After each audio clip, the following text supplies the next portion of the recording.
আসসালামু আলাইকুম গাইস, আমরা আজকে লুডো খেলবো। পাশে আমার ছোট মা। এরপরে পানি দেব, তারপরে মরিচ পেঁয়াজ কাটবো, তারপরে লুডুস দিব, তারপর তেল দিব।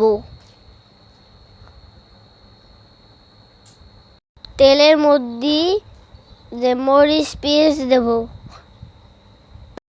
দিয়ে নাড়াচাড়া দিলাম। ডিম ওর ভিতরে দিয়ে ভাজা ভাজা করি। সেদ্ধ লুডুস ডিমের মধ্যে দিলাম। লুডুসটা নাড়াচাড়া দিলাম। তারপর লুডুসের মশলা দিলাম।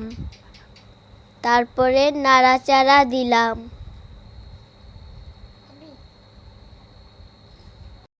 লুডুস রান্না প্রায় শেষ।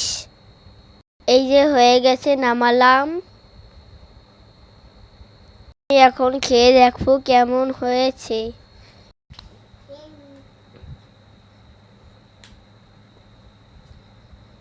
অনেক টেস্ট। লাইক